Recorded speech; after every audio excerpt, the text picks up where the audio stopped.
권력의 지분을 갖고 있는 외교의 핵심은 김여정, 이설주. 최선이야말로 외무부의 실세다. 북한 최초 유리천장을 깨고 외무상 타이틀을 단 최선희. 최선희가 다 지키고 사령탑이 된 거예요. 통역관부터 시작해가지고 잔뼈가 굵은 여자거든요. 그만큼 이제 최선희가 전문가다. 김정은의 두터운 신임을 받는다. 그런데 출신 성분 토드가 매우 중요한 북한에서 최선희와 관련된 출생의 비밀은 고아입니다. 우와. 최선희를 직접 만나고 최선희가 대상을 해본 그런 사람이잖아요. 접점이 굉장히 많다고 저는 생각을 합니다. 같은 아파트, 같은 동네에서 살았거든요. 한 달이 건너면 다 아는 사이들 아니에요. 아주 유머러스하고 아주 자신감을 가지고 있다. 국장에서부터 외무상까지 6년 만에 초고속 승진을 합니다. 최선희와 같은 케이스는 처음 보거든요. 그러면은 최선희가 좀 맞아요.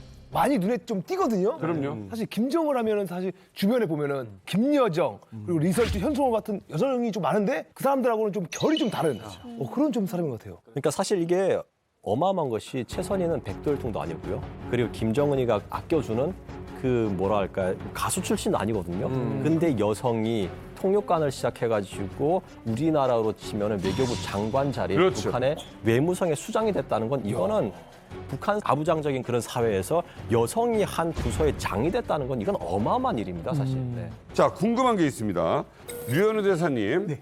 최선희란 인물을 실제 보신 적 있습니까? 네, 일단 뭐 최선희라고 얘기하게 되면 저와 그 접점이 굉장히 많다고 저는 생각을 합니다. 그리고 또 여기에서 최선희를 직접 만나고 최선희에 대해서는 어느 정도 제가 파악이 있다고 자부하고 있습니다. 진짜 놀라워요. 외무성 국장, 그러니까 북미 국장이 된 이후에 최선희가 그 북미 담당 부상 곧장 한 2년 만에 쭉 올라가거든요. 초고속 승진을 합니다.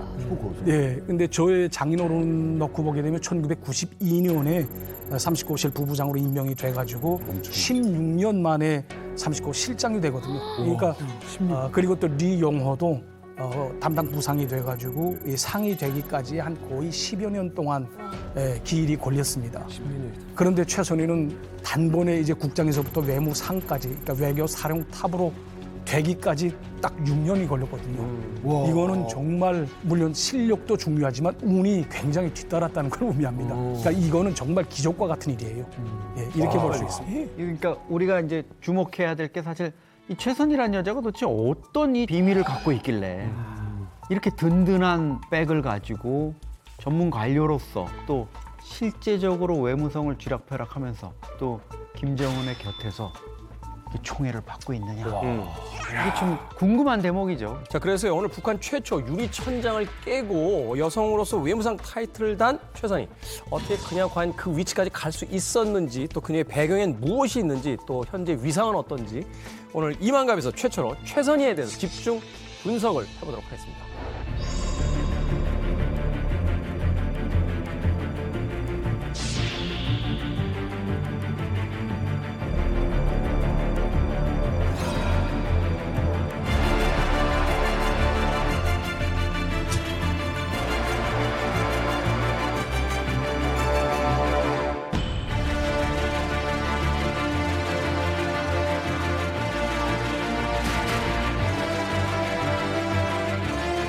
그러고 보니 대부분이 여성들에게 휩싸여 있는 김정은. 측근에는 이렇게 만든다는 거.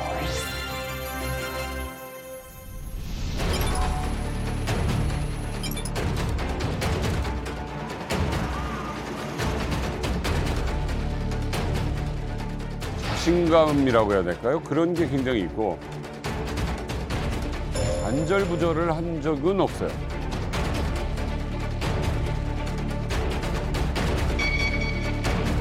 자, 보세요. 시진핑과 당당하게 앞에서.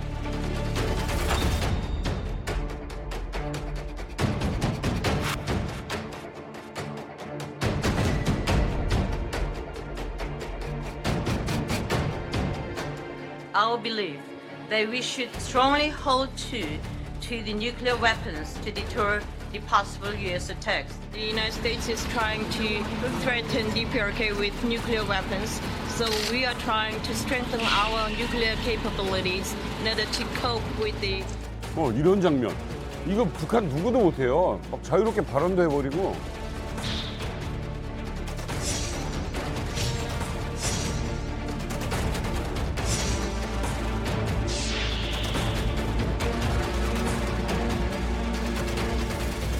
야 신기하잖아요. 그러니까 북한 사람들은요 이렇게 내가 어느 위치가 돼도 항상 이렇게 눈치 보고 겸손함. 이거 아닌 사람 유일하게 한 명 있다가 고모부 죽었어요. 고모부 죽었어요.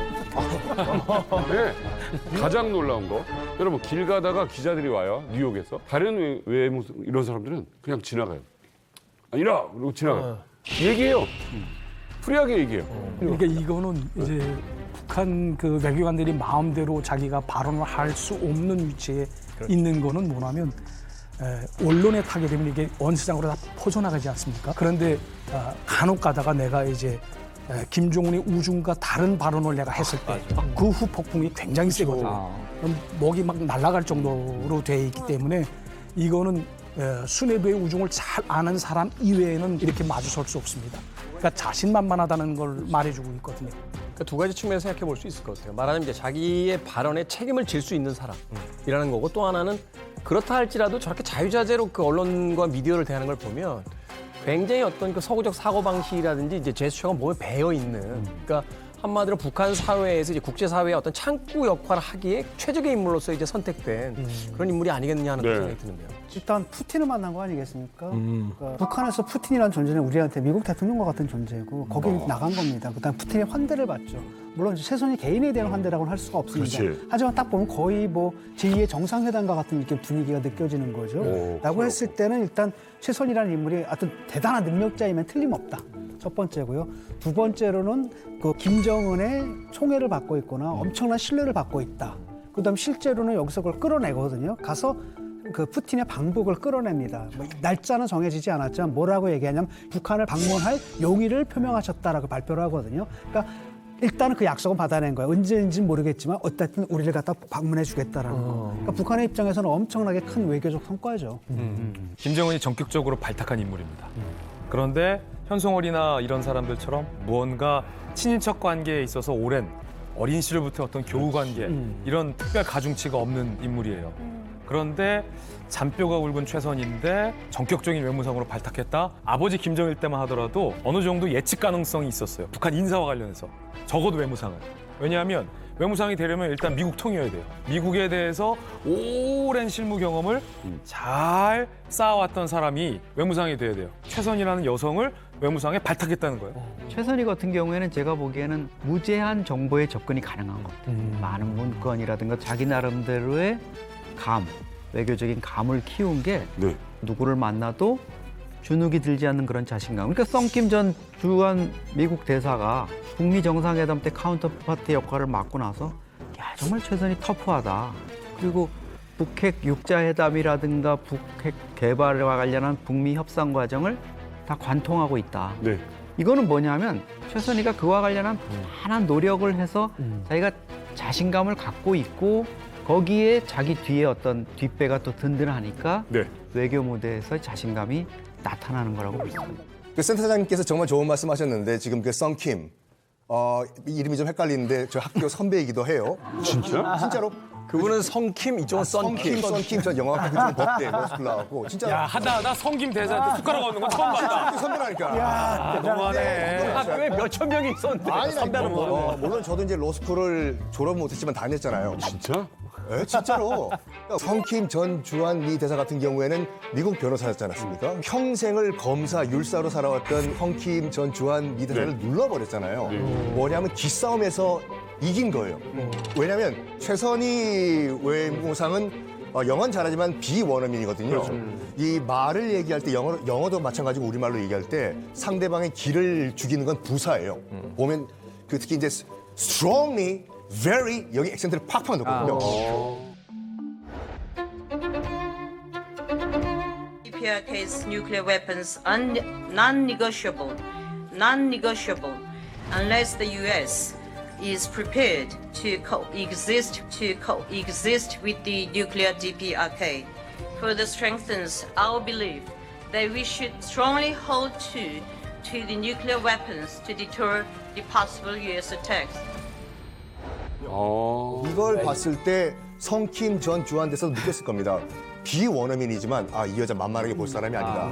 근데 한 가지만 또 비하인드 스토리를 제가 잘 취재해가지고 2018년 때 이제 카운터파트가 성김 대사였잖아요. 근데 성김 대사가 그냥 터프하다라는 반응을 했는데 사실 최선희가 성김을 막 기싸움에서 누르고 성김 대사가 막 기에서 눌려서 완패하고 이런 건 전혀 아니었어요. 사실은 오히려 결과는 반대였죠. 미국 측이 요구하는 것을 처음에 이제 김정은의 명을 받아서 최선희가 한번 어깃장을 놨다가 실제 어그러졌거든요. 그러니까 최선희가 굉장히 난처해하면서 물밑으로 굉장히 유연한 태도를 미국 측에 보냈다는 거예요. 북한과 이 미국 간의 정상회담이 이어지는 그 테이블상에서 김정은에게 최선희가 굉장한 꾸지람도 받고 막 재떨이 날아가는 소리도 기자들 들었거든요. 그런데도 불구하고 최선희가 끊임없이 김정은을 부드럽게 설득하는 역할을 했었다는 거죠. 근데 그게 미국 측에서 무언가 대화의 여지를 살리려면 북한이 전향적인 모습을 보여야 된다라는 요구를 계속했는데 그 역할을 최선희가 굉장히 소프트하게 받아들이고 그걸 김정은의 귀에 거슬리지 않을 정도로 잘 조언을 했었다. 그래서 그 당시에선 김정은이 최선희를 깼지만 이후에 김정은이 냉정하게 차갑게 생각해 봤을 때 그래도 최선희 동무의 말을 내가 듣는 게 낫겠구나 라는 판단을 할 정도의 유연성이 있는 인물이다. 이게 좀 정확한 표현 같아요.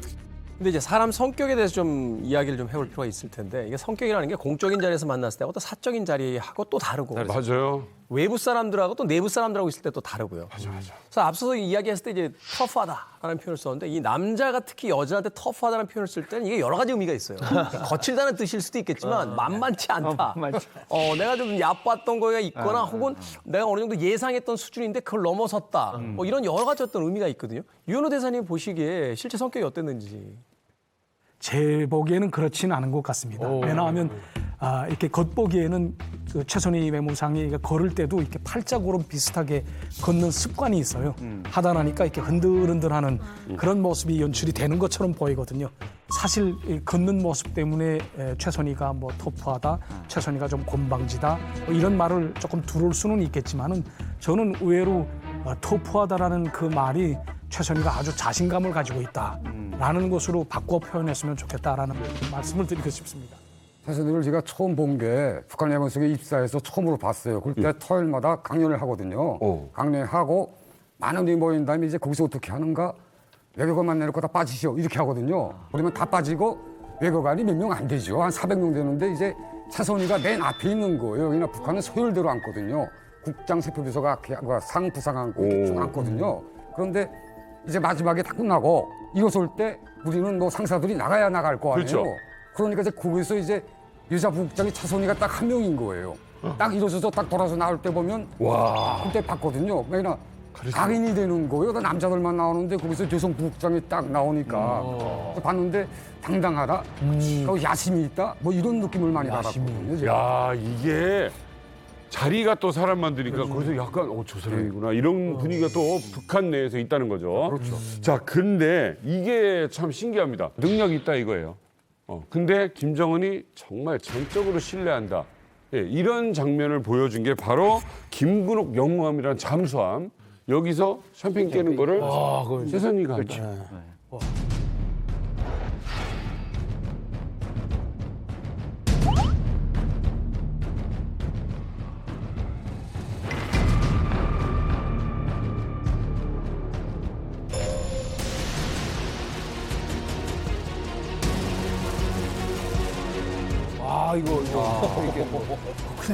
한다. 저거 진짜 저게 안 다치게 보자기에 넣어가지고 해요.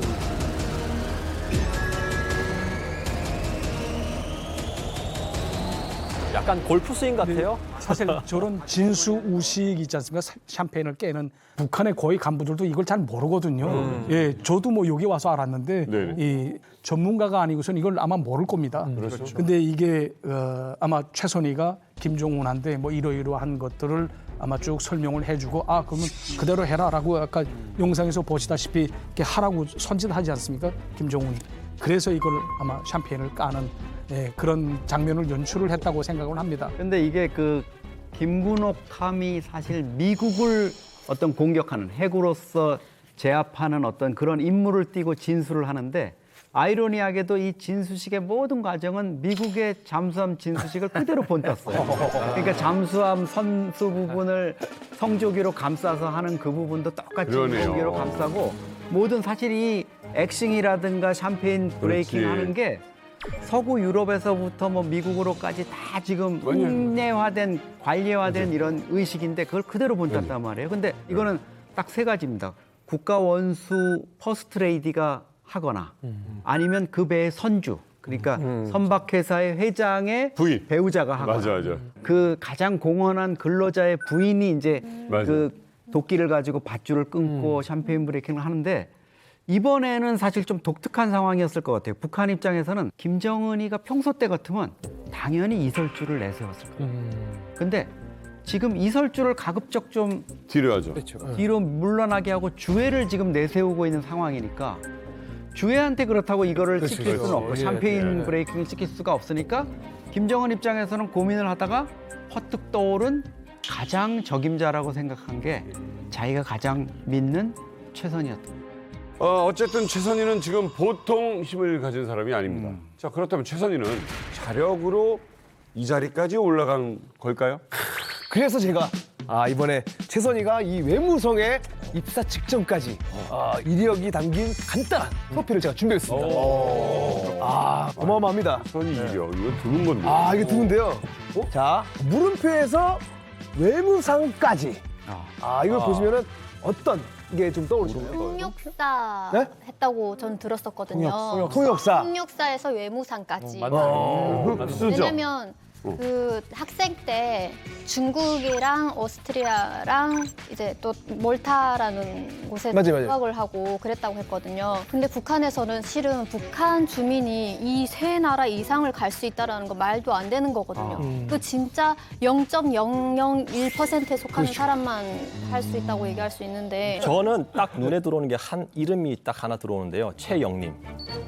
보자마자 이 최선희는 금수저인 것 같아요. 왜냐하면 아버지가 지금 최영님이거든요. 이 최영님이 어떤 사람이냐면은 최영님의 아버지 어머니가 김일성하고 항일운동을 같이 하다가 죽었어요. 근데 그 부모가 죽을 때 내한테 아들이 있는데 김일성한테 아들을 부탁한 사람이 최영님이에요. 그래서 최영님이가 해방이 된 다음에 어디에 가냐 만경대 혁명학원이라는 데 이제 들어가고 전쟁이 일어났을 때는 그 김일성 근위대 그 근위대 중대에 이제 배치돼 가지고 측근에서 김일성을 지켜요. 그래가지고 1.4.5태 때 김일성이가 이제 쫓겨갈 때 그때 엄청나게 막 힘들잖아요. 근데 최영님이가 총을 들고 김일성 옆을 4일 동안 자지 않고 지켰대요. 그래가지고 서가지고 꾸벅꾸벅 조는 걸 김일성이 보고 그리고 나가지고 최영님을 자기 이제 간이 침대 눕혀가지고 자기 외투를 덮어줬다라는 그런 설화가 있고요. 그리고 또 김일성이가 직접 모스크바 대학교에 유학을 보내요.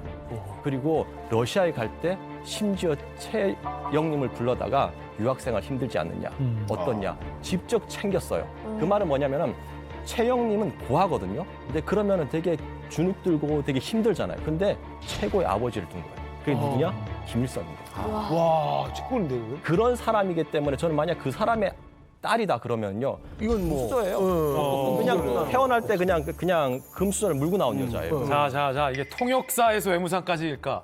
금수저에서 외무상까지일까? 정답은 있어요? 당구. 정답은 있어요? 당구. 정답은 있어요? 잠시 후에 일단 밝히겠습니다. 광고 듣고 오겠습니다. 그러니까 아버지는 출생이- 어려웠다는 사람이네. 그렇죠. 출생이 1964년생이고 평양에서 일단 태어났으면 뭐 일단은 금수저다라고 봐야 되고 성주 씨가 얘기했던 것처럼 또 아버지를 전 내각총리인 최영님으로 뒀다라는 것도 금수저의 단면이 될 수 있겠죠. 아버지. 그러니까 학력을 보면요. 일단 우리 류 대사님 나온 평양 외국어 학원을 나왔습니다. 외무상이 되려면 평양 외국어 학원, 북한의 외교를 총괄하는 엘리트의 요람. 여기서는 꼭 반드시 나와줘야 하는 엘리트 코스를 거쳤다는 거고 아까 아라 씨가 언급했듯이 중국, 오스트리아, 몰타 등등등 어렸을 때부터 다양하게. 오래 하고 다양하게 했던 사람은 저도 처음 봤거든요. 그렇기 때문에 확실히 뭐 전무후무한 케이스는 분명하다 이력은 그렇게 볼 수 있을 것 같아요. 그러니까 보통 외교관들을 일찌감치 조기 양성을 위해 가지고 해외에 보낼 때 보면 최선희 같은 경우에는 빨라도 너무 빨라요. 12살 때 갔어요. 조기 유학. 76년에. 76년에 중국의 베이징 제55중학교라 그래가지고 거기가 이제 외국 학생들이 많이 오는 곳인데 거기 가가지고 베이징 외대 부속중학교 그러니까 외중 외고 나온 거예요. 이렇게 어릴 때부터 양성을 시키고 오스트리아, 몰타 뭐 이렇게 했고 아마 그 과정에서 끊임없이 이제 조기 교육을 통해 가지고 어학 교육을 받았을 거고 최선희가 그 아버지의 후광까지 더해지면서 뭔가 승승장구할 수 있는 기반을 마련한 거죠. 저희가 최영님 그 책임소기와 같은 아파트, 같은 동네에서 살았거든요. 또 같은 아파트에서도 또 같이 살고.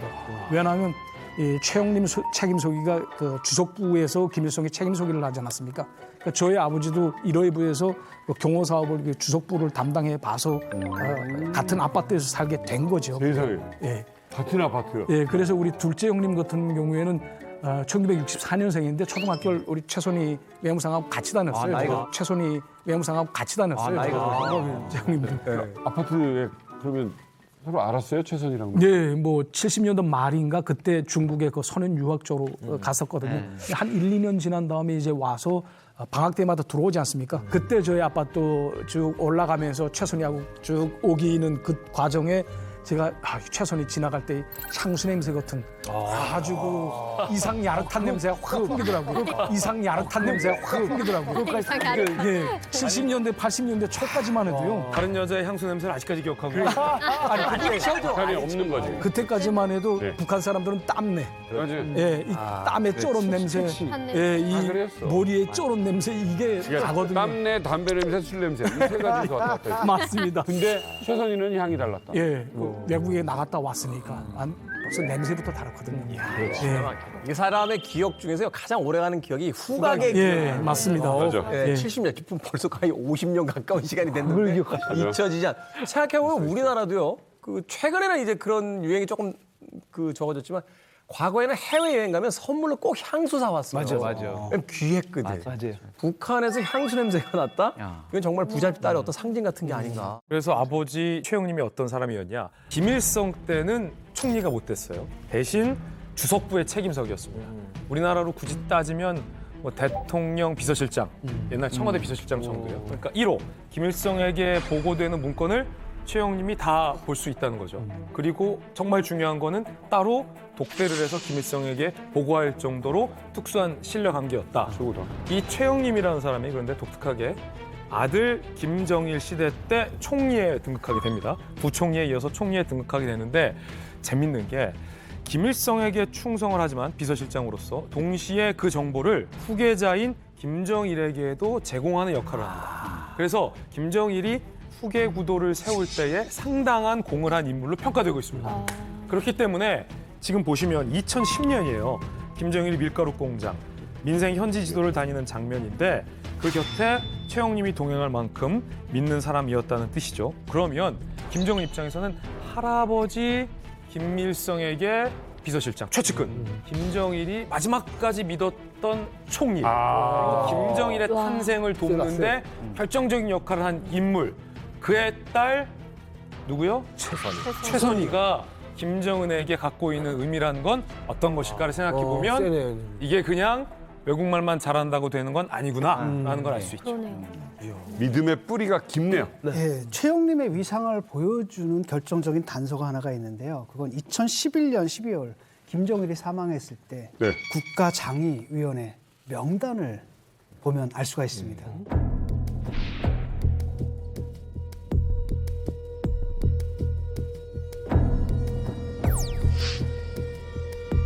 김정은 동지가 있죠. 그 밑에 김영남이 있죠. 바로 그 밑에. 이렇게 높다고? 서희 사면. 리용어보다 높네요. 이렇게 높다고요? 적어도 형식적으로는 서울 3위죠. 그러니까 제가 볼 때는 이분이 무슨 권력의 실세거나 이런 건 아니고 그런 건 아니다 하더라도 이 가문과 가문의 결합이라는 게 있어가지고 상당히 명예직으로서 높은 위치에 상징적으로 처해 있었던 것 같습니다. 그러니까 소위 우리나라 정치에서 소위 가신이라고 불리우는 예. 정치적인 인물이기도 하지만 집안의 가신으로서 이제 굉장히 높은 총애를 받고 있었던 인물이다.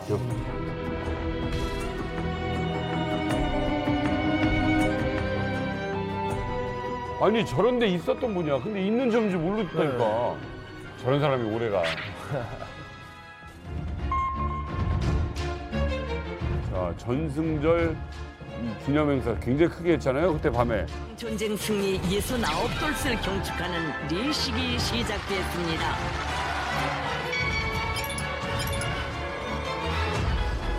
최선이다.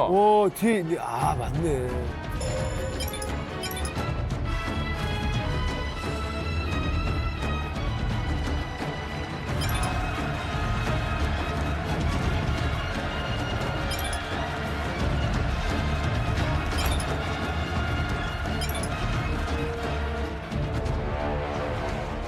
아니 못 일하는 분마저도 일어나지 않아. 이 그 전쟁 노병은 영원히 잊지 않는다는 이 김정은의 말은 이 아바이 같은 아주 넓은 마음을 보여주는 그런 장면이 아닌가 이런 생각이 듭니다. 우리 최 씨 형님도 그렇고 우리 써니 동무도 그렇고 저는 사실상 우리 가족만큼이나 믿음을 주고 있다.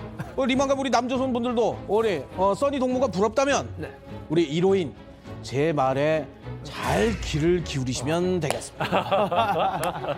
그러니까 듣고 보니까 결국 최선희는 엘리트 코스를 밟았다. 그것은 북한 상위 0.001%에 해당하는 금수저 출신, 그러니까 아버지 최영님 때문이다. 이렇게 볼 수 있는 거네요. 그렇죠. 그런데 여기까지는 사실 조금만 관심을 갖고 파보면 누구나 알 수 있죠. 그런데 우리 이만갑은 그렇지. 적어도 이만갑에서 김진 기자는 여기서 그치면 되겠습니까? 안 되죠. 격표정 또 나왔어. 격표정 또 나왔어. 최선희가 숨기고 싶어했던 두 가지 비밀을 오늘 이 자리에서 제가 공개하겠습니다. 첫 번째 비밀은 바로 출생의 비밀인데요. 출생의 비밀. 앞서 정답을 공개하지 않았었죠. 여기서 공개하기 위한 큰 그림. 어디에서 해무상까지 갔을까? 최선희는 아마 공개하고 싶지 않았을 건데요. 저 이만갑에서 공개하겠습니다. 정답은 바로 고아입니다. 정답은 바로 고아입니다. 아버지는 뭐야? 지금까지 얘기한 게 뭐야? 아빠 있었잖아요. 아 이거 너무 자, 김병민 씨. 예. 최선희 아버지가 누구랬죠? 최영님, 최선희의 성은 뭐죠? 최 씨, 아버지의 성은 뭐죠? 최 씨. 근데 제가 고아라고 했죠. 어떻게 된 겁니까? 뭐야? 자, 그 비밀은 바로 제 주머니에 있는데요. 거기서? 여기 주머니가 숨겨져 있거든요. 뭐지? 바로 최영님은 양아버지라는 겁니다. 양아버지라는 겁니다. 자, 첫 번째 최선희와 관련된 비밀은 최선희는 고아였습니다. 1965년 1살 때 최선희가 부모를 잃자 최영님이 그녀를 입양해서 최선희를 키운 거죠. 1살 때 입양을 했기 때문에 최영님이 아주 어렸을 때부터 최선희를 자기 딸처럼 쭉 키워왔습니다. 하지만 출생의 비밀은 최선희는 고아였다는 거죠. 그러면 그렇지? 북한 내에서 출생과 이 출신 성분 토대가 매우 중요한 그런 북한에서 고아 출신의 최선희가 북한 외교를 총괄하는 그것도 여성 외무상이 된다라는 것은 북한의 위인전은 없지만 북한 위인전에만 나올 법한 출생의 비밀이었죠. 그런데 놀라운 건 최선희와 관련된 두 번째 비밀이 또 숨어져 있다는 거죠. 두 번째 비밀. 너무 센데? 저는 여기서 봤을 때 고아잖아요. 그 입양됐었잖아요. 입양된 거잖아요, 지금. 근데 저도 북한에서 입양됐었거든요. 근데 북한에서는 입양되는 애들이 많아요. 그게 엄마 아빠가 굶어 죽거나 이렇게 돌아가셔서 입양되는 분들이 있는데, 근데 입양돼서도 사랑을 받고 정말 그 집의 자녀로 이렇게 자라나기 위함의 어떤 목적이 아니라 진짜 일꾼으로 그 일을 어떤 일을 대신해서 좀 시키기 위해서 좀 그게 더 컸었거든요. 그래서 학교를 다닐 수 있다는 거는 전 진짜 불가능한 일이었거든요. 근데 이 최선희 같은 경우 지금 공부부터 완전 차근차근 다 단계별로 다 밟아왔잖아요. 근데 최선희가 이 정도의 고위직에 있는 분과 그 양아빠의 그 사이를 맺을 수 있다는 거는 그냥 일반 고아가 아니라 원래 이 최선희 아빠, 엄마도 최영님의 진짜 친한 절친이던가 정말 깊은 어떤 관계에 있는 분이 아닐까라는 생각이 예리하다. 북한에서 6.25 전쟁이 끝난 다음에 고아들이 많이 생겼어요. 그때 어머니 아버지가 여러 가지 이유로 하여튼 돌아가셨어요. 돌아가셨는데 그때 리당에 많은 간부들이 왔다는 거예요. 와서 이렇게 선별을 하더래요. 그러니까 어머니가 아버지가 북한 당국에 성실하다 돌아가셨으니까 선발하러 왔다는 거예요. 그러니까 무슨 이유인지 모르죠. 그래서 최선희도 말해서 이런 과정 속에서 상황 속에서 선발되지 않았나 이렇게 생각을 하거든요. 제가 지금 생각하는 게. 제가 알고 있기에는 최용님한테 이렇게 슬하에 친자식이 없었기 때문에 아들과 딸을 입양해서 키웠습니다. 그러니까 아들은 최승호 씨라고 중앙통계국 국장을 하다가 2021년인가 그만둔 것 같더라고요. 그러니까 이게 여기서 말을 해도 될지 모르겠는데 이게 그 최용님 총리한테 조금 저 신체적인 무슨 뭘 잘못된 부분이 좀 있는 것 같습니다. 고장이 난 부분이 하나가 있어요. 그 계통으로. 그러니까 아이를 낳는 아이를 알 수 없는 상황이었다. 예, 그렇습니다. 아, 그래요. 그러니까 제가 알고 있는 바로는 만주 벌판이 굉장히 춥지 않습니까? 그러니까 이런 거로 해서 이렇게 동상 있거나 뭐 하게 되면 그쪽 그 계통에 본능 쪽이니 생식 계통에 큰 문제가 생기는 거로 알고 있습니다. 자, 김진 기자님. 예. 화두를 너무 세게 던졌네요. 아니, 제가 지금 주머니에 손 뺐어요, 안 뺐어요? 안 뺐어요. 여기 뭐 하나 더 있다는 거. 제가 최선희와 관련돼서 잘 안 알려져 있는 두 번째 이력을 좀 공개할 거예요. 뭐야. 두 번째 제가 준비한 최선희의 비밀은 바로 이겁니다. 바로 이혼했어요? 돌싱녀라는 겁니다. 돌싱. 북한이라는 사회에서 그것도 이혼한 경력, 이력을 갖고 있는 여성이 유리천장을 깨고 외무상에 오른다? 이건 쉽지 않은 이름은 분명해 보입니다. 더군다나 고아 출신의 돌싱에.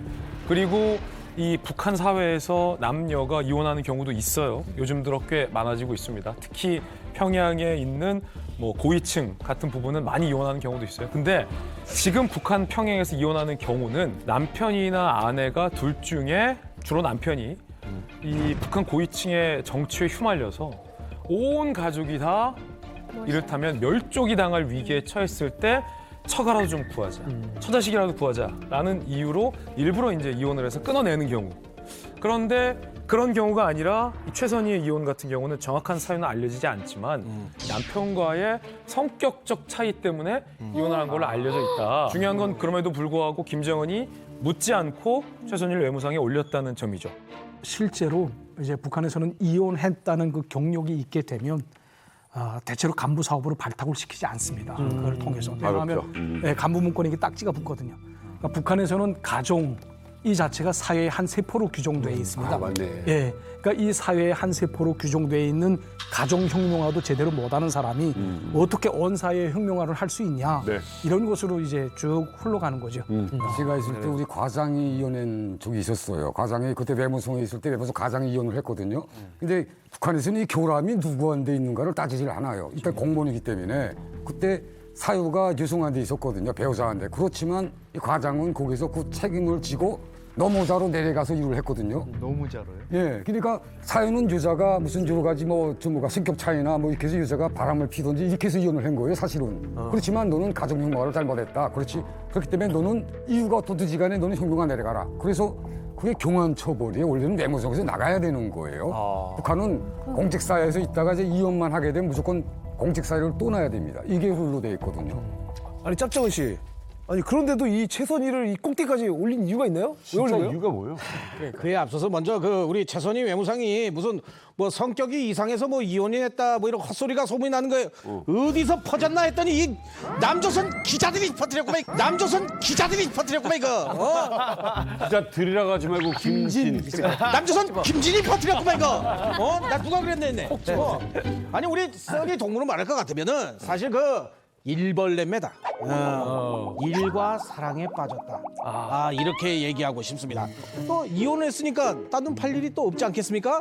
저만 바라보겠지 않겠습니까? 이게 최선희에 대한 이제 이야기들은 많이 돌 거 아닙니까? 인간적인 면모 뭐 이런 거에 대해서는 평은 없었어요. 제가 보건대는 아주 유머러스하고 상당히 그 부하들을 아끼는 그런 모습을 제가 좀 봤거든요. 2017년에 6월 달로 기억이 됩니다. 그때 제가 출장차로 이제 평양에 들어가는 도중에 제가 베이징에 들렸었거든요. 근데 이제 최선희 국장도 이제 스웨덴의 대표단으로 회의에 참가하고 귀국하는 길이었습니다. 베이징 주재 북한 대사관은 안에 큰 요인숙 같은 그러니까 합숙이 있어요. 그러니까 그 안에서 이제 쭉 오고 가고 하다가 마주친 겁니다. 최선희가 그러더라고요. 이거 내가 대표단 단장인데 그래도 우리 단원들 3명 저녁에 식사도 못 하는데 좀 어떻게 좀 저녁 식사 좀 조직해 줄 수 없냐라고 물어보더라고요. 식사를 조직해달라. 최선희 정도의 위치에 간 사람도 식비가 없다라는 건 사실은. 근데 이제 대체로 북한에서는 국가 비용으로 그러니까 재정 총알을 받으면서 국가 비용을 이제 쓰는데 워낙 가난한 국가다 나니까 뭐 푼푼하게 대표단 요비를 진짜 배부르게 줘본 역사가 없습니다. 1인당 3.5유로예요. 3.5유로를 주는데 3.5유로 한 끼 식사가 3.5유로도 대표단 식사인데. 저와 같은 경우에는 이제 해외에 주재하고 있는 그런 상주 송원이 아닙니까? 그러니까 이 경우에는 제가 외하루 월급을 받습니다.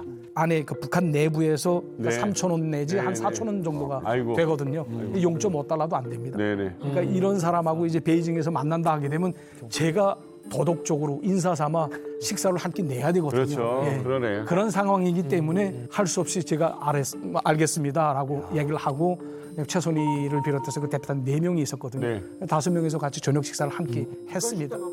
이제 쭉 식사를 하는 자리인데 그 제가 기억에 남는 건 겁니다. 최선희가 그 리더다운 그런 느낌이 왔던 게 뭐냐면 식사 도중에 뭐 누구는 이번에 통역하느라고 정말 수고했어.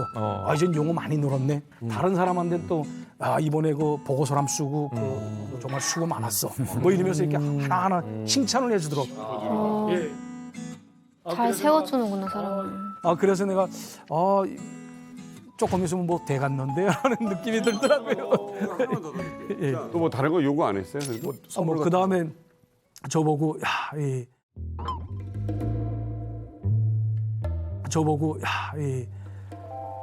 향수를 좀 하나 좀 사달라고 하더라고요. 그때도 그래서 예민하셨지. 네, 이런 거 좀 얘기해요. 재밌잖아요. 향에 예민하시네. 무슨 향수가 필요하냐라고 물어봤더니 자기가 쓰는 향수 브랜드가 있대요. 네네. 그래서 보니까 무슨 샤넬 산스라고 그거 유명한 거예요.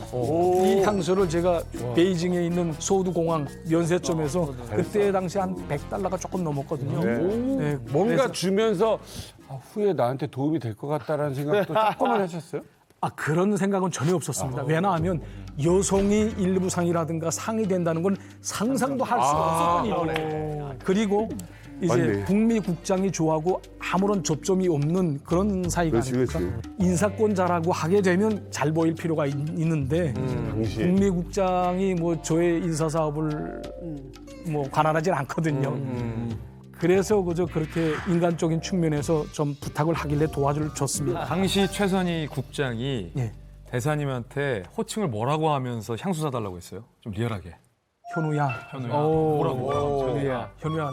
누나 냄새 알지?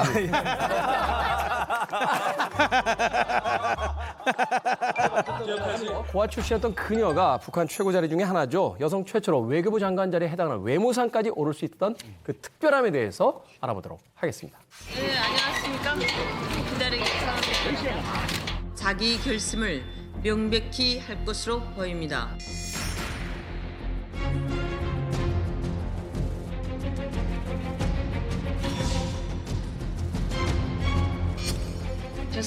We have just come here for negotiations on.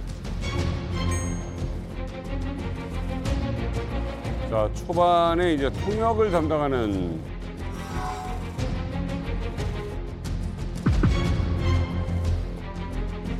여건이 되면 트럼프 행정도 하고 해야 하죠.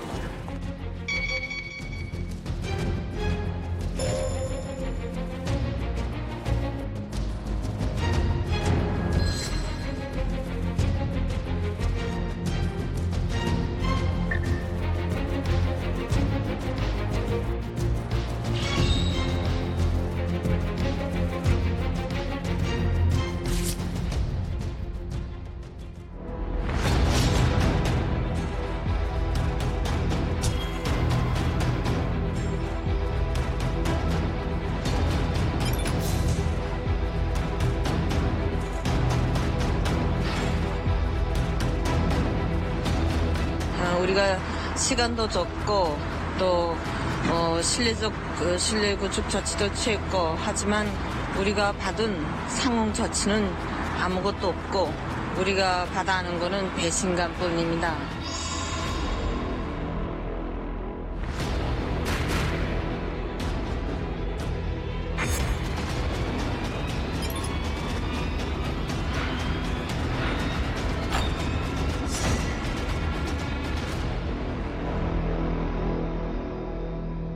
개구리도 사실 올챙이적 시절이 있잖아요. 그렇죠. 어떻게 보면 이 최선희도 처음부터 막 잘 나가고 그러진 않았을 것 같은데 외교부성 입성 초반엔 어땠는지도 너무 궁금하네요. 일단은 외무성이 외교부였을 때 1988년부터 이제 인연을 닫습니다. 인연을 만들기 시작했는데 Of the United States and in South Korea and its surrounding areas. 그때부터 저 여인은 누구지라고 우리도 그렇고 미국도 그렇고 관심을 갖기 시작했거든요. 근데 당시 이제 우리나라 언론의 보도를 보면은 큰 맥락에서는 통역을 잘하지만 김계관 부상의 위트라든지 아니면 속담 이런 거는 스킵하고 넘어간다라고 그때 이제 보도를 했습니다. 지금으로부터 거의 30년 전이지 않습니까? 30대 후반의 최선희 외상의 모습을 지금 우리가 볼 수가 있는 거죠. 그런데 한편으로는 얼굴은 풋풋해 보이지만 저 때의 헤어스타일이 지금까지 그대로 유지되고 있다는 거잖아요. 최선희라는 사람의 캐릭터는 그렇게 크게 사실 변하지 않았어요. 그때 최선희의 역할에 따라서 어느 때는 굉장히 미국을 대해서 배짱 있는 센 발언을 했다가 어느 때는 물밑에서 미국과 상냥하게 대화했고 역할에 대한 변화가 있었지 최선희라는 사람은 그대로다. 자, 머지않아 최선희가 외교부 수장에 나중에 오르게 될 결정적인 일이 최선희에게 그리고 북한에게 발생하게 됩니다. 뭘까요? 정답은 바로 육자회담입니다.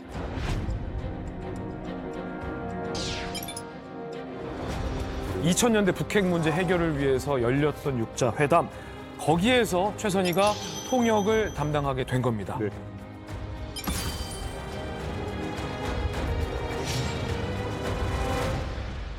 이때는 최선이 안 보였어.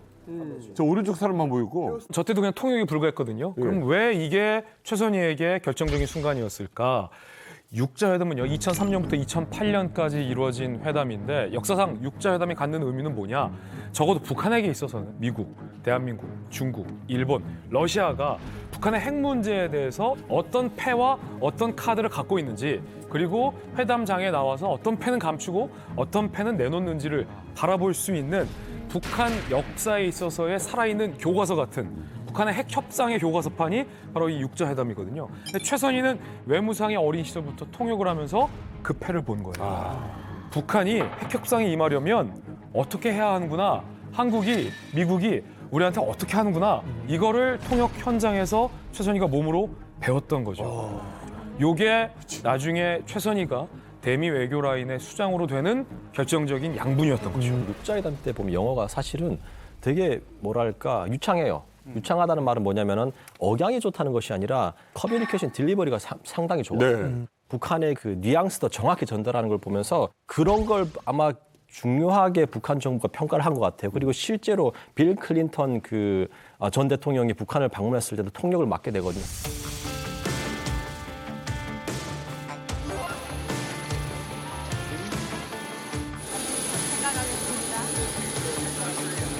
북한에 이제 뒷배라 그러면 중국이잖아요. 중국어도 해요.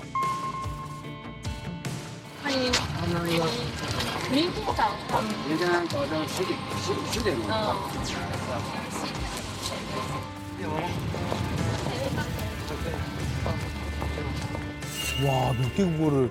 정말 실력이 대단한 거예요. 그리고 저는 여기서 더 중요한 것이 최선희가 어릴 적에는 최영님의 손에서 자랐는데 최영님이 김일성, 김정일, 김정은까지 살아남은 건 그만큼 노련한 정치인이라는 걸 생각하거든요. 노련함을 배운 거예요. 그리고 강석주랑 김계관은 북한의 외교를 세계에 올려놓은 인물들이에요. 사실 이 사람들을 따라다니면서 외교의 감각을 키운 거죠.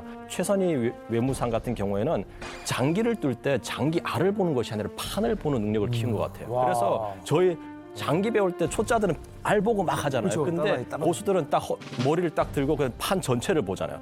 아마 이게 최선희를 외무상으로 만든 가장 큰 능력이 아닌가 저는 그렇게 생각합니다. 네. 아무리 머리가 좋아도 그렇지 그 외국어라는 게 머리만 갖고 되는 건 아니고 수많은 노력이 있어야 됩니다. 특히 이제 북한처럼 외국인을 접하기 힘든 환경에서는 외국어 배우는 게 굉장히 힘든데 그 태용호 의원 있지 않습니까? 이분이 평양 외국어 학원하고 그다음에 중국 어렸을 때 중국 유학을 최선희랑 같이 했거든요. 잘 압니다. 같이 공부했던 태용호 의원의 그 회고에 따르면은 굉장한 노력파였고요. 오후에 그 학교 운동장에 나가가지고 그 교과서 있죠. 교과서의 내용을 갖다가 2시간 동안 시끄러운 소리로 큰 소리로 외치면서 외우면서 돌아다녔다고 합니다. 단지 금수저이기 때문에 거기 자리에 올라갔다고 보기 힘든 거예요. 나름대로 금수저이면서도 동시에 자기 노력을 엄청나게 한 거죠. 이게 지금 어쨌든 간에 순서는 잘 밟고 왔어요. 온 때가 좋아요. 근데 그래도 결정적으로 잘 나가는 계기가 있어야 되는데 네. 이게 김정은 집권 이후부터인 거죠?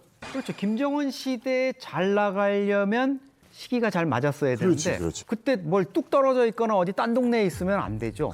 김정은이 후계자 시절에 뭔가 딱 스타트 라인에 대기하고 있어야 되는 거죠. 본격적으로 2016년이 한창 김정은이 핵미사일 피치를 올리면서 2017년 말에 방향을 전환하던 그 시기, 거기에 최선희가 미국국 국장으로 있었죠. 거기에다가 이 관운이 또 좋습니다. 뭐가 잘 되려면 바로 위에 있는 고참이 좀 뭔가 삐끗하거나 뭐 헛발을 헛어서 좀 이렇게 돼야 되는데, 한성열 유엔 대표부에서 잔뼈가 굵고 외무성의 부상으로 미국 쪽을 한참 주도하고 나가던 한성열이가 이때 미국의 고용 간첩이다 이런 혐의로 해가지고 보위부에 전격적으로 체포가 돼요. 2016년에 승진한 지 2년도 채 되지 않아서 우리로 차관급인 외무성 부상이 되는 거죠. 초고속 승진. 2년만. 요거 조금 부연 설명을 해드리자면, 제가 2016년 8월에 평양에 있었거든요. 네네네. 2016년에 인사변동이 조금씩 일어난 게 뭐냐면, 외무상이었던 이수용이 국제비서로 가면서 외무상으로 리용호가 됩니다. 리용호가 미국 담당 부상이었거든요. 북미 국장이던 한성열이 미국 담당 부상이었던 리용호의 자리를 꿰찬 겁니다. 국장이 비지 않았습니까? 이 국장 빈 자리에 부국장이었던 최선희가 이제 올라가는데, 아까처럼 이혼한 경력, 여자라는 경력 뭐 이런 것 때문에 지금 조금 좀 논의가 좀 많았었던 것으로 알고 있습니다. 근데 이제 김정은과 김기관 일부상 사이에 계속 오전에 뭐 혹은 오후에 계속 전화 연결을 계속 가지거든요. 김기관 일부상이 국장으로서 최선희 이상 또 다른 여성이 없다. 왜냐하면 그 누구보다도 미국 담당국에서 잔뼈를 굴고 왔고 30년 동안, 그리고 또 미국에 대해서 가장 프로페셔널한 그 사람이 지금 현재는 최선희밖에 더 없다. 중요한 사안이기 때문에 원수님께 말씀드립니다. 라고 얘기를 해서 그 자리에서 그래? 그럼 내가 시킨다는 걸 해. 해서 그 즉석에서 해결이 됐거든요. 이게 그래서 누군가가 있어야 되거든요. 국장이 된 겁니다. 그래서 이제 한성열이 없어지면서 그 자리를 또 운이 좋게 또 쭉 깨차고 올라가. 이게 관운인 거죠? 야, 정말 진짜 타고났구나. 예, 타고났는데 준비까지 돼 있는 사람이라는 거지. 그리고 이때 외무성 부산까지 올라온 최선희에게 정말로 황금과 같은 기회가 또 하늘에서 지금도 황금줄이 몇 개인데. 바로 최선희를 북한 외교 사령탑으로 이끈 두 번째 결정적인 장면인데, 북한 역사상 최초였죠. 바로 제1차 북미 정상회담이 딱 외무성 부상일 때 최선희 앞에 찾아온 겁니다.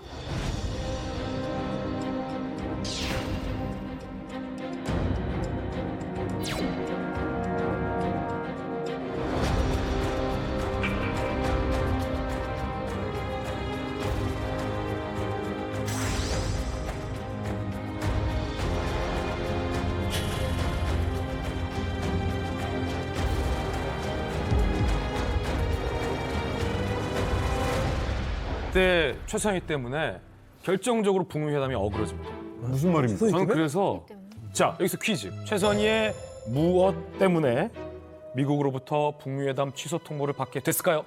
최선희의 뭘까요? 최선희 뭐요? 두 글자요? 밀당? 정답은 최선희의 막말. 막말? 예, 막말 때문에 미국이 북미 회담을 취소 통보합니다. 기억나요. 자, 맞아요. 최선희가 당시 북한에게 리비아식 핵 포기를 요구했던 미국의 당시 마이크 펜스 부통령을 향해서 막말을 했어요, 최선희가. 종민 씨, 과연 최선희는 미국의 부통령에게 뭐라고 막말했을까요? 한창 맨날 쓰는 게 이제 승냥이, 미제승냥이 이런 거 하는데 이거만 더 셀 것 같거든요, 뭔가 느낌이. 이런 아둔한 얼뜨기. 이런 아둔한 얼뜨기. 이런 아둔한 얼뜨기. 되나요? 아니 종민 씨한테 한 게 아니라 그때 최선희가 미국의 부통령에게 한 표현이 아둔한 얼뜨기. 얼뜨기? 그걸 종민이한테 연기로만 보이지는 않았어. 진짜 많이 들은 것 같아요. 아, 좋아요. 그런 좋아요. 표현을 썼다고요? 맞아요. 여기에 더해서 최선희가 뭐라고 했냐면, 회담장에서 볼지 핵 대결장에서 볼지는 미국의 처신에 달려있다 라고 압박을 해요. 최선희가 북한이 굉장히 한번 대범하게 미국의 요구에 한번 튕긴다라는 느낌이었거든요. 이렇게 튕겨도 미국은 설마 취소 못하겠지 라는 예상으로 이렇게 한번 세게 던진 건데, 이 발언을 문제 삼아서 미국이 그래? 너네 한번 그럼 취소해봐. 니네가 쉽지. 라고 해서 예상치 못하게 전격 취소 통보를 한 거예요. 상당히 북한이 그때 당황했습니다. 그걸 지켜보는 기자들도 이게 이렇게 번질 사안은 아닌데 결국 북미 회담이 어그러진 거는 이 최선희의 말 때문에 어그러진 게 된 겁니다. 시킨 거예요, 뭐예요? 시켰어? 이제 그 우리 써니 동무가 그래도 미국한테 지지 않기 위해서 강하게 나가는 건 전 맞다고 봅니다. 미국의 펜스 대통령이 뭐라고 얘기했냐면 너 가다피 된다라고 얘기를 한 거예요. 북한의 입장에서 참을 수가 없었던 거죠. 한마디 딱 했는데 또 트럼프가 누굽니까? 협상가거든요. 그 완전 비즈니스맨이잖아요. 그래? 뭐 튀겨본 겁니다. 너희들 어차피 못 깬다. 알고 튀겨버린 거죠. 그러니까 이제 그때부터 이제 북한에서 오히려 그냥 탁 굽히고 들어갔던 거죠.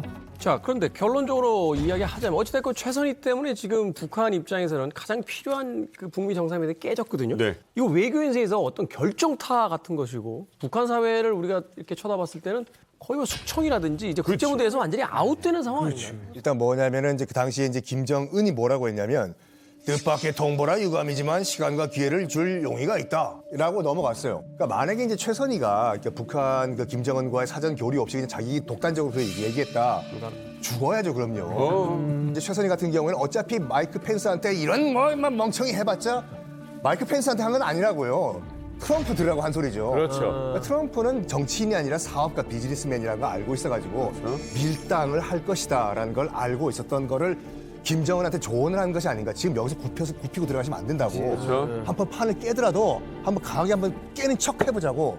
그러면 저쪽에 한 번 더 얘네들 세게 나오네 하면서도 나올 것이다 라고 외교적 조언을 한 것이 아닌가.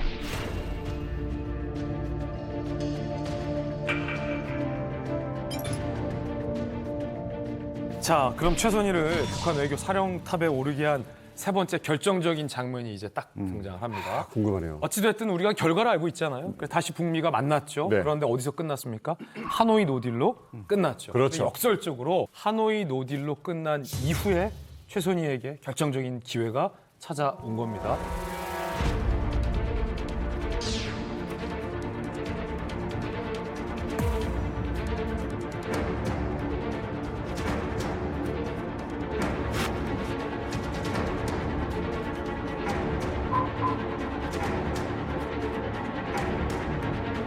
Basically, they wanted the sanctions lifted in their entirety, and we had to walk away from that particular suggestion.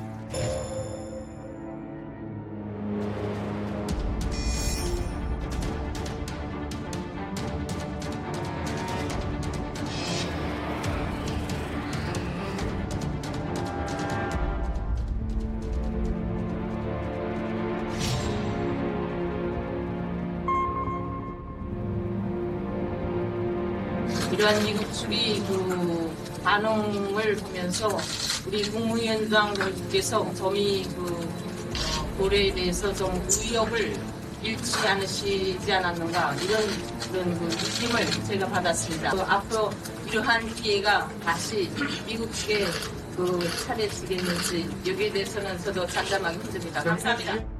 야. 나도 살고 김정은 위원장도 살고 입장을 만들면서 끊지는 않는. 종민 씨, 최선희 발언 중에서 가장 인상적이었던 게 어떤? 아까 전에 봤듯이 김정은이 북미 거래 의욕을 잃었다는 느낌을 받았다. 그렇죠. 이거는 분명히 김정은의 그 말을 그대로 그냥 전한 것 같은 느낌? 그런 느낌 받았는데 최선희가 이 정도였나라는 생각이 드네요. 지금 북한 권력에서 이 역할을 하는 사람은 딱 한 사람뿐이 없습니다. 김여정. 내가 우리 최고 지도부, 그러니까 오빠한테 직접 물어보지는 않았지만 내 생각엔 이럴 것 같다. 최선희는 사실 일찌감치 이 얘기를 지금 하고 있는 거예요. 그래서 우리 지도부가 지금 의욕을 잃은 것 같다거나 또 심지어는 예견하는 듯한 얘기까지도 하잖아요. 이거는 정말 우리가 영상으로도 뭐 일부 공개가 됐지만 김정은이 그 호텔 방에서 대책회의를 하는 그 핵심 멤버로 최선희가 바로 옆에 앉아서 그러면서 지금 김정은 최고 지도자가 어떤 생각을 하고 있구나 그렇죠. 하는 거를 다 간파해서 본인이 그걸 다 전파를 하고 있다는 거예요. 유 대사님은 저 당시에 어디 근무하고 계셨습니까? 예, 저 당시에 쿠웨이트에 있었습니다. 쿠웨이트에서도 저 뉴스를 다 볼 거 아니에요? 예, 뭐 완전히 관심사로 돼 있으니까 숨을 죽이고 봤죠. 최선희의 저런 발언 어떻게 보셨습니까? 저거는 이 김정은과 조율이 잘 되지 않으면 저런 발언을 할 수 없습니다. 자기 마음대로 우리 최고 지도자의 우중이 뭐 우욕이 떨어질지 정말 가늠이 안 간다라는 정도로 얘기하는 것 같으면 이거는 김정은의 우중을 그대로 반영했다는 걸 의미하지 않습니까? 네. 그렇기 때문에 사전에 둘이 조율이 있었다고 네. 저는 봅니다. 저는 다른 장면을 되게 주목해서 봤거든요. 리용호 외무상이 옆에 있어요. 리용호 외무상이 오늘은 기자분들의 질문을 안 받겠습니다. 맞아요, 그 얘기. 라고 선언을 해요. 그런데 최선희가 받아요.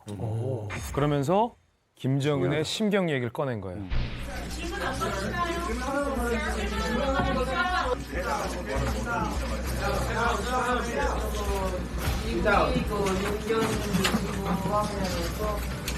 이해가 잘 가지 않아서 하는 그러한 그 느낌을 받았습니다. 좀 의욕을 잃지 않으시지 않았는가 이런 그런 그 느낌을 제가 받았습니다. 저 장면은 이미 외무상은 리용호지만 넘어갔네. 김정은과 더 가까운 사람은 최선희인 거예요. 그렇죠. 외무상 부상이 외무상을 보좌하는 게 아니라 형식적으로는 리용호 외무상을 옆에 두었지만 저 회담은 저 순간부터는 최선희가 이끄는 거예요. 맞네요. 자, 그리고 이로부터 한 달 뒤 김정은이 최선희를 야 이렇게까지 신뢰했어 하는 장면이 또 등장합니다. 뭡니까? 이야. 저걸 보면은 그렇지. 외무 부상이 오히려 더 실세라는 느낌이 드는 게 사실 앞좌석은 부관석이잖아요. 그렇죠. 근데 거기서 외상이 내리고 여기서 부상이 여기서 내린다. 최선희야말로 진짜 외무부의 실세다 이걸 얘기하는 것 같아요. 그렇죠. 게다가 당시 푸틴과의 만찬 자리를 한번 보면 헤드 테이블에도 최선희가 함께 있는 장면을 우리가 맞아. 목격할 수 있거든요.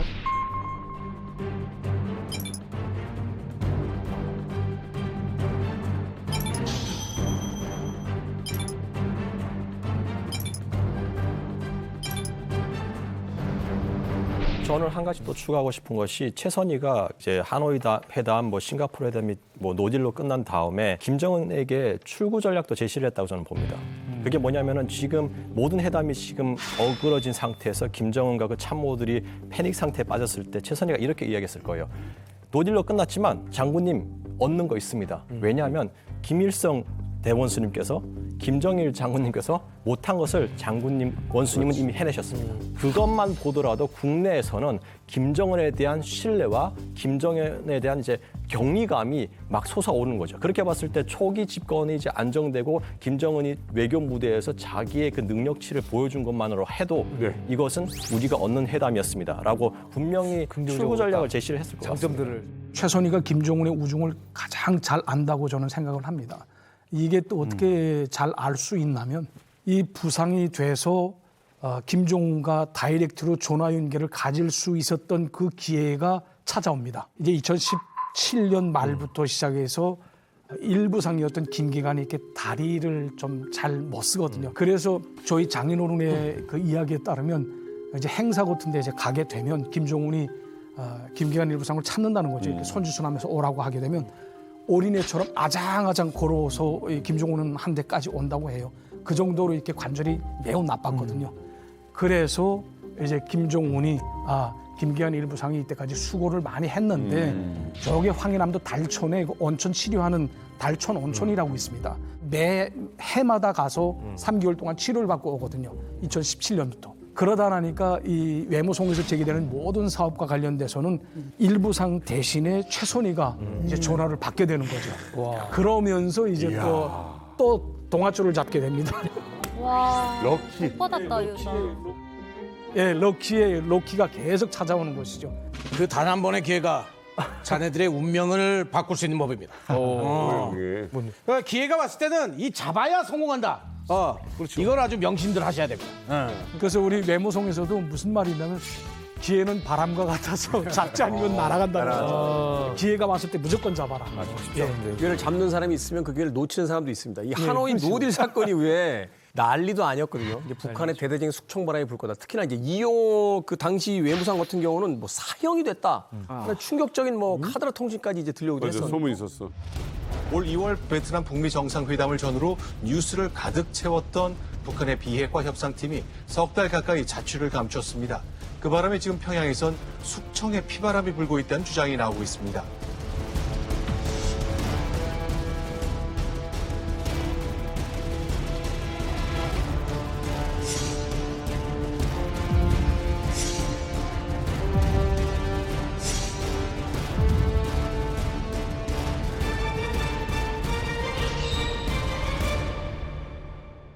우선 김효철과 같은 경우에는 이 회담이 끝난 이후에 바로 이 사람이 탄강에 내려갔습니다.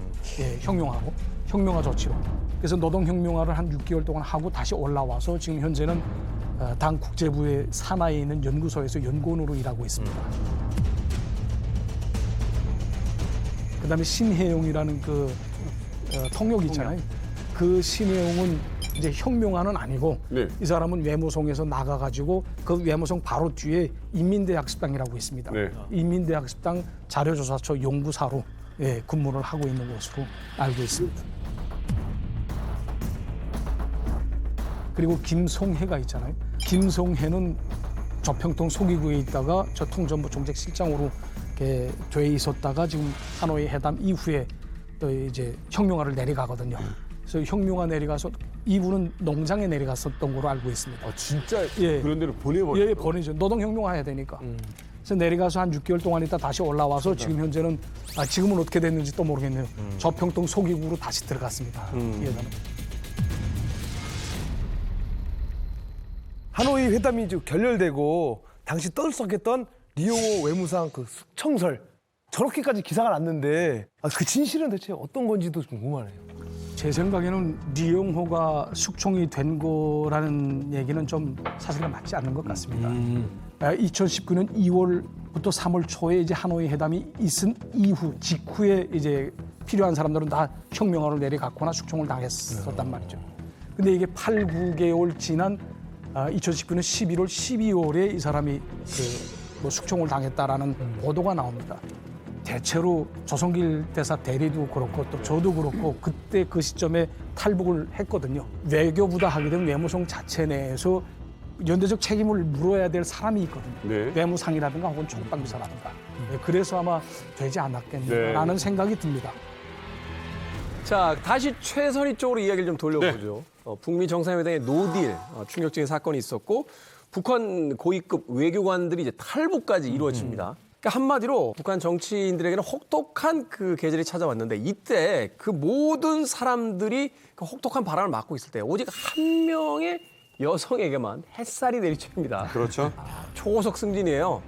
대박이야. 2010년부터 2022년까지 그러니까 외무성 미국급 부국장으로 시작해서 외무상까지 이제 승진을 하게 되는데 남들은 다 지금 숙청의 어떤 차가운 바람을 맞고 있을 때 무려 북한 여성 최초로 외무상 자리에 오릅니다. 자, 아무리 뭐 최선희가 날고 기는 인물이라고 해도 북한에서는 출신 성분 분명히 따집니다. 근데 여성이 위에 간다. 이거 북에서 정말 어려운 얘기거든요.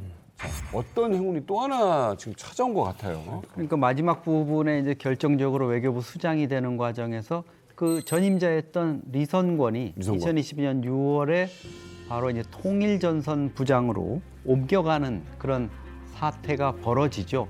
이 상황에서 이제 최선희가 결국은 정통 외교파로 다시 이제 외교부 수장에 오르게 되는데 이선권 같은 경우에는 김정은 입장에서도 많이 갑갑했을 거예요. 왜냐하면 이선권이 외무상을 도저히 할 수 없는 사람이거든요. 상대방을 골탕 먹이고 기선제압하고 이러는 수만 능사지 아무것도 할 수 있는 게 없는 군 출신을 외무상으로 앉혀놓은 데 대한 이제 김정은의 피로감. 야, 정말 이제 제대로 된 사람 앉혀야 되겠다. 이런 게 이제 작용을 한 거고 아마도 김정은 입장에서는 좀 멀리 보고 트럼프와의 뭐 재회 이런 것까지 염두에 두고 외교부 수장은 최선희 이렇게 낙점을 한 것 같습니다. 앞으로도 기회가 되면 얘기합니다.